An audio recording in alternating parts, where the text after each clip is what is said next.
Hi everyone. In this class, I'm going to explain about the steering gears and its types and also steering linkages. In previous classes, we will discuss about the what is generalized measurement of a steering system and what are the different components involved in the steering system, um, and what is the constructional details of that components of a steering system, and what are the steering gears, and what are the steering joints, steering linkages in a steering system. These are all we will discuss in the previous classes. Today we will see about what are the different types of steering gears used in the overall steering system in automobile vehicles, and also what are the steering linkages used in the steering system in automobile vehicles. First of all, we can see what is steering gears and what are the different types of steering gears. What is steering gears? The steering gear is a device for converting the rotary motion of the steering wheel into straight line motion of the linkage with a mechanical advantage. So what is the main purpose of this steering gears? It is motion conversion. That motion conversion means the rotating a steering wheel. We can rotate that steering wheel. That steering wheel is on the hands of drivers. Okay, so the driver's steering wheel, it is rotating device. So in that rotating device, that rotary motion is transferred into the automobile front wheels. So in that front wheels, it should not rotating. It should be moving. That means a straight line motion or angular motion occurred. So how it will convert that motion? So in that rotary motion, the steering wheel rotary motion, how it will be converted into a straight line motion or a angular motion of that wheels. So that conversion we are using steering gears. So the steering gear is a device for converting the rotary motion of the steering wheel. The steering wheel rotary motion is converted into a straight line motion of the wheels, a straight line motion of the wheels. That motion conversion, that linkage with a mechanical advantage. So that is the mechanical advantage. We are using different links and different types of gears in the steering system. Okay. If the steering wheel is connected directly to the steering linkage, it would require a great effort to move the front wheels. Therefore, to assist the driver, a reduction system is used having a steering ratio. If the steering wheel is connected directly to the steering linkages. Different linkages are used in the steering system. So in that steering system, uh, the steering wheel is directly connected to the steering linkage through that steering gearbox. In that steering gearbox, we are placing steering gears on it. There are different types of gears used in different based upon different applications and based upon different types of automobile vehicles. Okay, so in that gearbox, we are using gears. That gears are used to convert the motion. What is the conversion of motion? It is the rotary motion is converted into a straight line motion of the automobile vehicle wheels. Okay, so it's therefore to assist the driver, a reduction system is used having a steering ratio. So a steering ratio that is a reduction system is used. In that reduction system, we can control that steering. We can control the steering based upon that steering ratio. So what are the most useful steering gears? You can see these are the different types of steering gears. Okay, so in that steering gears are placed in the steering gearbox. Steering gears are enclosed in a gearbox called the steering gearbox. These are all gears. These are all different types of any type of steering gears you can take. It is enclosed with one steering gearbox. Okay, so that's why it is called steering gearbox.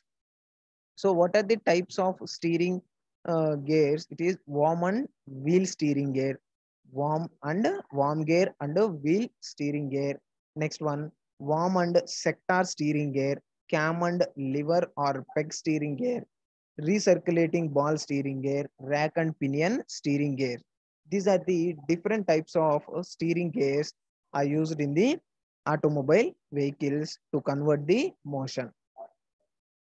Okay, first of all, we can see worm and wheel steering gear. Worm and wheel steering gear. In this worm wheel is carried in bearings in a cast iron case. You can first of all you can observe the diagram. You can observe the diagram. It is the worm wheel. That means it is the worm gear. Okay, it is worm gear. And next one, it is worm wheel. Worm wheel. Okay. So in that worm gear and worm wheel is enclosed with one cast iron case. Cast iron case. This worm wheel and worm gear is enclosed with the cast iron case. Okay. And next one, this worm wheel is connected to the drop arm. Worm wheel is connected to the drop arm. First of all, what is the main thing? It is steering wheel. It is the steering wheel. In this steering wheel, suppose uh, you think it is the steering wheel. This steering wheel is directly connected to the steering linkage, directly connected to the steering linkage, that is steering shaft. This steering shaft is directly connected to the steering gearbox. Steering gearbox. In that steering gearbox, what is the overall setup of the steering gearbox? There is a cover uh, and a worm gear, and next one worm wheel. This worm gear and worm wheel is enclosed with the cast iron case, and the worm wheel is connected to the drop arm. So it is the overall setup of the worm and wheel steering gear. Okay, so the steering wheel is directly connected to the shaft. So in that shaft is directly a worm gear is placed. A worm gear is placed. So in that worm gear, what is the rotation occur? It is a circular rotation. The worm gear rotates. It is a circular direction. Okay, so the worm gear rotates, and a worm wheel has connected with the worm gear is connected with worm wheel. In this worm wheel is useful to convert the rotary motion into straight line motion or angular motion to that wheels. So in that wheels, how should the power transmission? How should the motion transmission? It gives there are different linkages we are used. That is one of the linkages. Main one is drop arm. The drop arm is directly connected to the worm wheel. Okay, so it is the overall components of the worm and wheel steering gear. You can see worm wheel is connected to a drop arm. You can see this worm wheel. It is the worm wheel is directly connected to the drop arm. It is the drop arm. Okay, this drop arm is one end is connected to the worm wheel. And next one, the worm which is keyed onto the steering shaft which measures the worm wheel.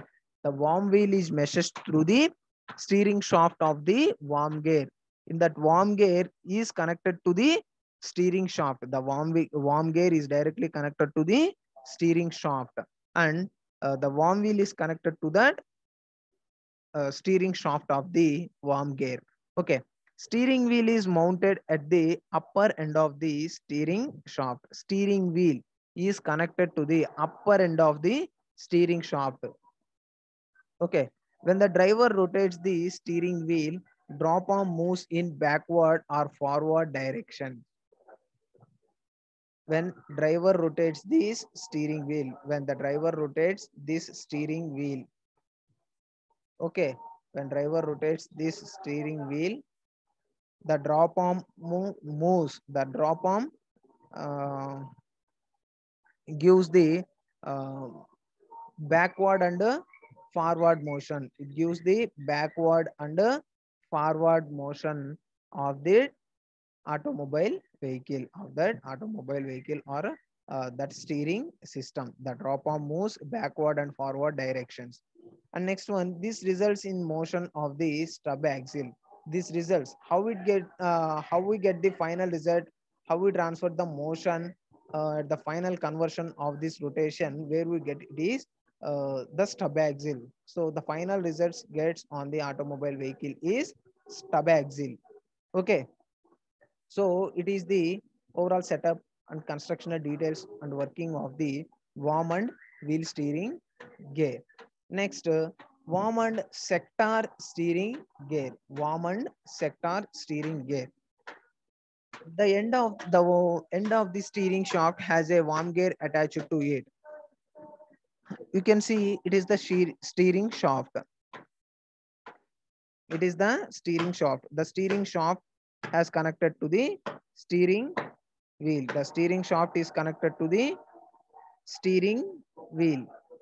So whenever the steering wheel is rotated, automatically the steering shaft is rotates. The steering shaft is rotates. Why? Because the one end of the steering shaft is connected to this steering wheel. Okay. So in the worm gear is directly connected to this steering shaft. The worm gear, it is the worm gear. The worm gear is directly connected to this steering shaft. And next one, another end of the steering shaft, it is adjusting nut is placed to adjust the steering shaft. And next one, a sector. A sector is connected to the worm gear. A sector is connected to the worm gear and with a pitman arm shaft. With a pitman arm shaft. A sector is placed in the pitman arm shaft. It is connected to the worm gear. It is directly connected to the worm gear. And next one, tapered roller bearing. A tapered roller bearing is attached in the uh, steering gear shaft. Steering gear shaft. Okay, so these are the different constructional details of the worm and sector steering gear. You can see what is the working procedure of the worm and sector steering gear. The end of the steering shaft has a worm gear attached to it. One end of the end of the steering shaft has attached to the worm gear. And next one, it meshes directly with a sector gear. So the worm gear is directly connected to the sector gear. It meshes directly with a sector gear. It's section of a full gear wheel. When the steering wheel is turned, the shaft turns the worm gear and the sector gear pivots around its axis as its teeth are moved along the worm gear. When a steering wheel is turned, whenever the steering wheel is turned, automatically the steering shaft is rotates. Automatically the connection of worm gear is rotates because of the worm gear is connected to the steering shaft. So the steering wheel rotates, the worm gear is also rotates. So in that worm gear, we are connected with the sector with the help of pitman arm shaft. Pitman arm shaft. So the shaft turns the worm gear and the sector gear pivots around its axis as its teeth are moved along the worm gear. So the sector teeth are moved along the worm gear rotation. Then it gives the uh, motion of the different linkages of the steering system. That final result we can get the stub axle of the automobile vehicle. The box is sealed and filled with the grease. You can see the box that is um,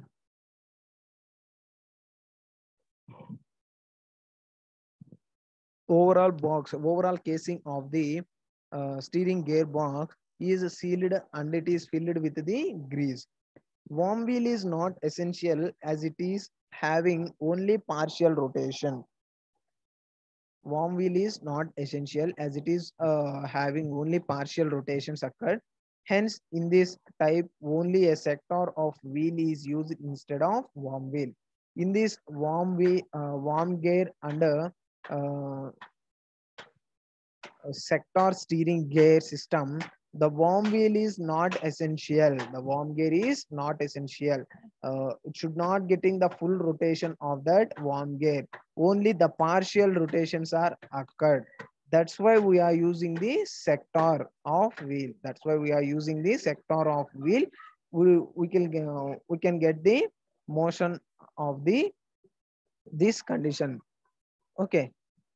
So finally, we can get the motion on the stub axle of the automobile vehicle. So it is the overall constructional details and working procedure of the warm gear and sector steering gear.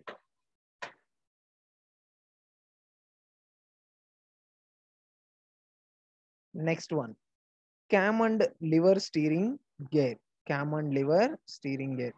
A helical groove is formed at the bottom end of the steering wheel shaft. First of all, you can see what are the different components in the cam and lever steering gear. In this cam and lever steering gear, you can see the steering shaft and the helical grooves are placed in the steering shaft. Directly, the helical grooves are placed in the steering shaft. And next one, uh, drop arm spindle lever. The drop arm spindle lever, it has two ends. One end of the drop arm spindle lever that is connected to the helical grooves of the steering shaft with the help of pin projected with the help of pin. With the help of pin, it is directly connected to the steering shaft helical grooves. And next one, a splined joint. A splined joint is connected to the a splined joint is placed in the uh, drop arm with the connection of this drop arm in the steering shaft. Okay. And next one, casing. You can see that casing. It is the overall casing. It should cover the this cam and lever of the steering gear. Okay. And bearings, washers, ply, the both ends of we are using bearings, helical grooves. These are the different constructional details of the cam and lever steering gear. Okay, so what is the working procedure? A helical groove is formed at the bottom end of the steering wheel shaft. The bottom end of the steering shaft, we are placing helical grooves. Helical groove engages the projected pin of the drop arm spindle lever. So the drop arm spindle lever, one end has a pin projection and another hand has a splined joint. So the pin projected, it is fixed, it is um, joined with the helical grooves. So the helical grooves engages with the projected pin of the drop arm spindle lever. The drop arm is made rigid with the lever by a splined spindle. The to and fro motion is obtained at the to and fro motions we can get at the drop arm when the steering wheel shaft is turned. This motion results the turning of the stub axles. Projected pin may be in the form of a roller. Projected pin may be in the form of roller. Pin may be one or two in number accordingly. They are referred as cam and single lever or double lever steering gear mechanism. Projected pin. So the projected pin may be in the form of a roller. So the projected pin is also form of is acts as a roller. Pin may be one or two in number. Accordingly, they are referred as cam. And single lever or double lever steering gear mechanism. We are using single lever gear mechanism or a double lever steering gear mechanisms based upon the cams are using. That is, one rollers or two rollers we are using based upon the steering gear mechanisms. Okay, so it is the overall working of the cam and lever steering gear. And next one, recirculating ball type steering gear.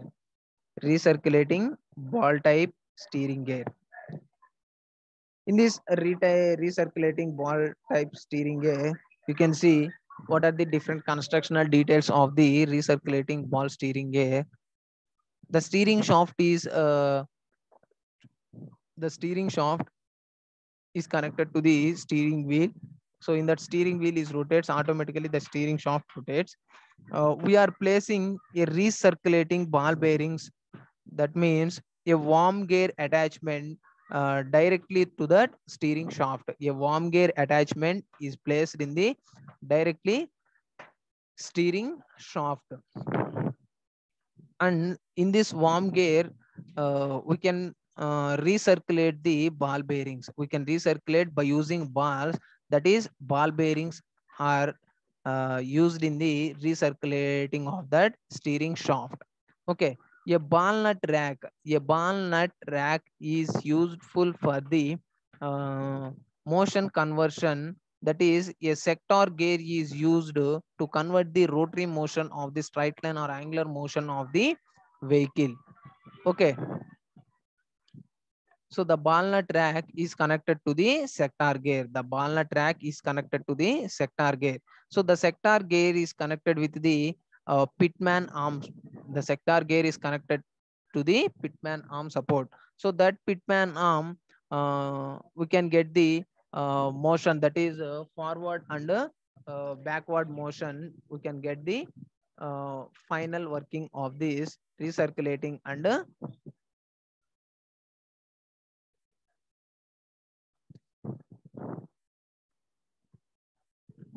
recirculating and ball type steering gear. Okay, so these are the different constructional details. What is the working? You can see ball nut track and worm gear is placed in the steering shaft. Okay, this is the steering, the overall steering shaft. So the overall steering shaft is enclosed with the ball nut rack. So the ball nut rack, it is connected with the sector gear. In that sector gear is connected with the pitman shaft. The pitman shaft is connected to the pitman arm. These are the different linkages of the recirculating ball type steering gear. You can see what is the working of this recirculating ball type steering gear. It consists of a worm at the end of the steering rod. So the end of the steering shaft, we can connect, we can place the worm. We can place the worm gear. A nut is mounted on the worm with two sets of balls in the grooves of the worm in between the nut and the worm. So a nut is mounted, one nut is mounted on the worm gear, that is with the two sets of balls is passing through that grooves on the worm gear. So in between the nut and the worm, in between the nut and worm, the balls are passing through that grooves. It is in between the nut and the worm. The balls reduce the friction during the movement of the nut on the worm. So the balls are used to reduce the friction during the movement of the nut on the worm. And the nut has a number of teeth on outside. The nut has a, so in that ball nut gear has a number of teeth on outside of that ball, which is meshed with the teeth on a worm wheel sector on which drop arm is mounted. A sector gear is mounted with the this um, this uh,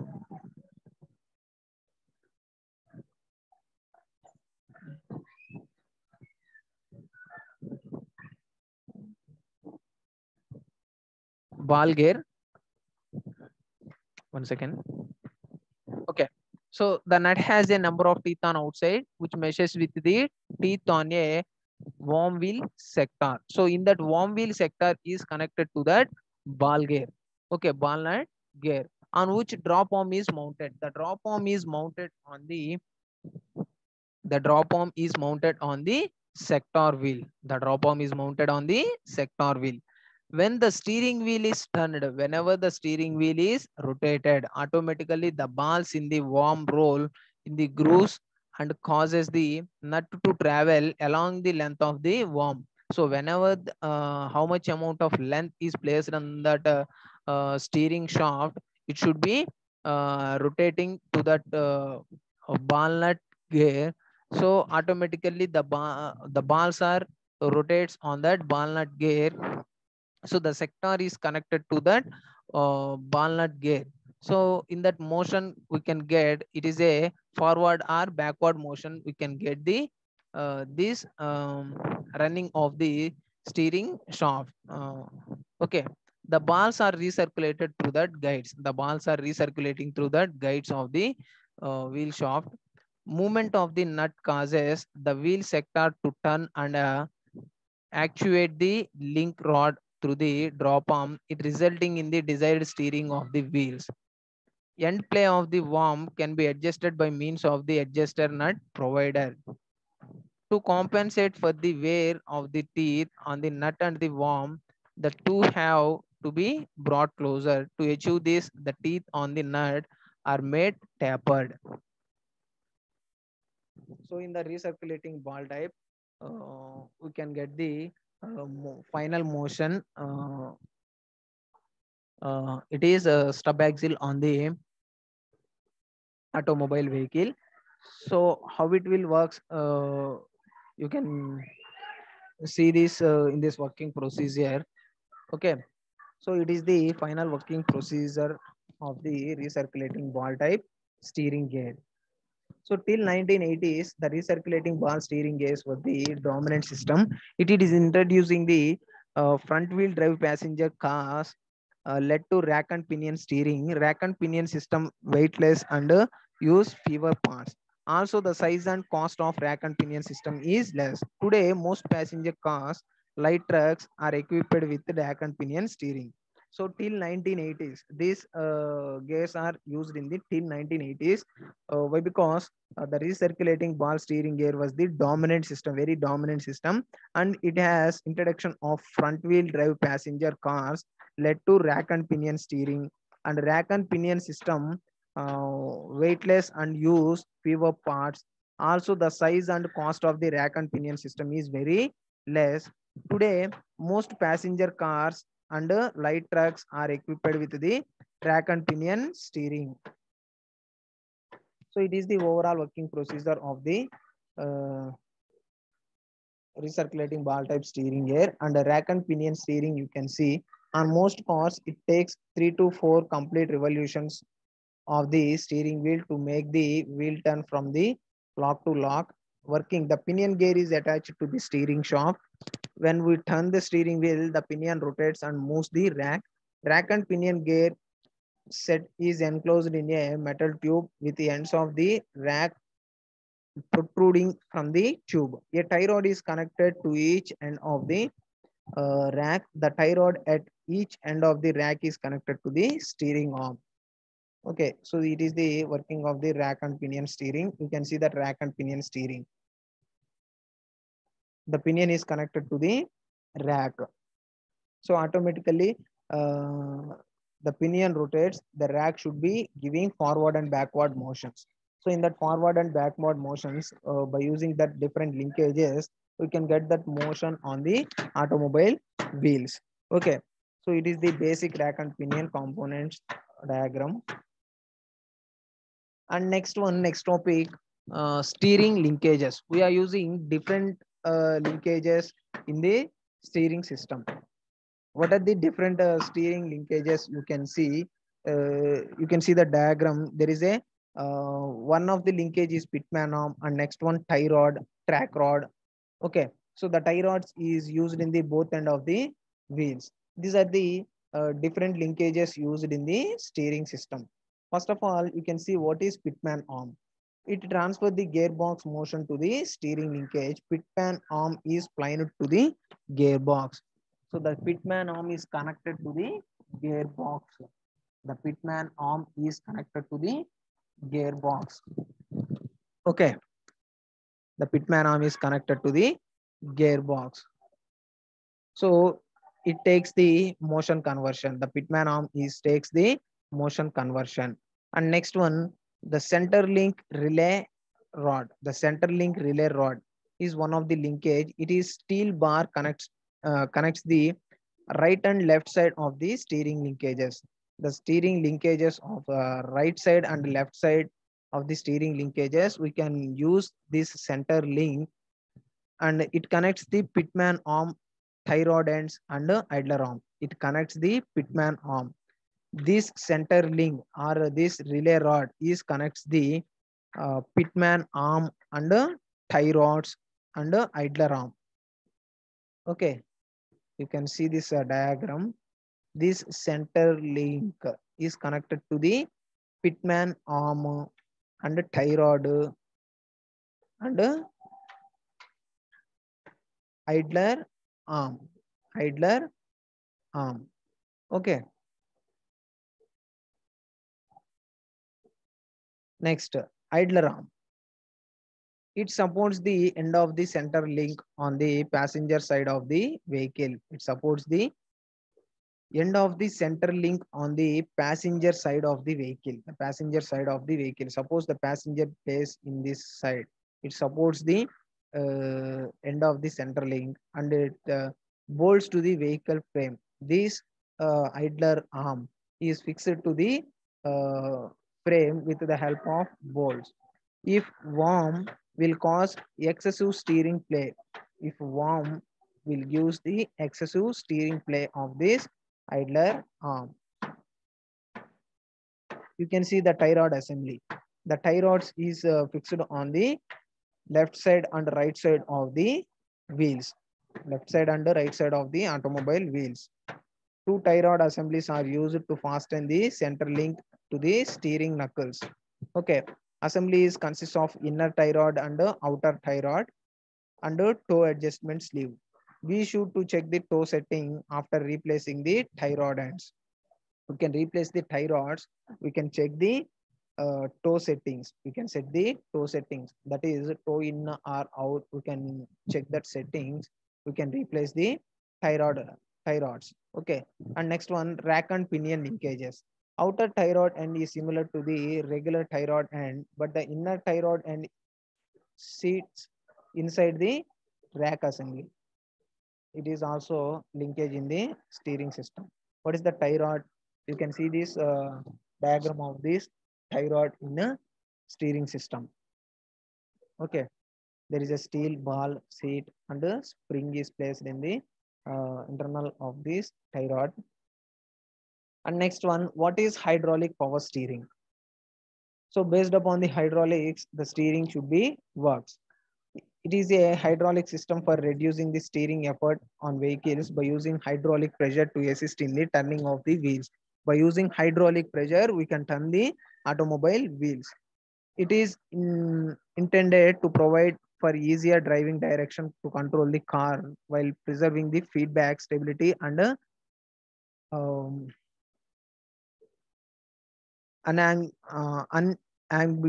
ambiguity of the trajectory specified. The steering booster is arranged to so that should be booster fail, the steering will continue to work the um, although the wheel feel heavier to that hydraulic power steering. You can see the steering booster consists of the following basic elements. How should the hydraulic power steering works based upon these following basic elements? It is steering torque detector, controlled pressure distributor case, hydraulic booster pump, tank with a working liquid, connection hoses. These are the elements in the hydraulic power steering. Okay. So the working liquid also hydraulic fluid or oil is in the medium of which pressure is transmitted. Common working liquids are based on mineral oils are used in this hydraulic power steering. For pressure restriction in the pump, there is a restrictive valve which is adjusted to the different cars in the range of 7 to 13 megapascal. You can see what is the arrangement of the hydraulic steering in the automobile vehicle. There is a hydraulic pump, hydraulic pulley, and steering gears, rotary valve. You can see the different components of the hydraulic steering system. So what is power steering? It is normally as engine driven pump and a hydraulic system to assist in the steering action. Three major types of power steering. It is integral piston linkage, external power steering, rack and pinion system. These are the different types of power steering. And next one, power steering pump. So the power steering pump is driven with the engine produces the hydraulic pressure for steering system operation. So the basic components of the power steering pump, it is roller pump, vane pump, slipper pump, and a gear pump. So these are the different components of the hydraulic drive steering gear system. Okay. So it is overall about the steering system. It is overall about the third unit in automobile engineering. In next class, we will discuss a new unit on this automobile engineering subject. So thank you guys.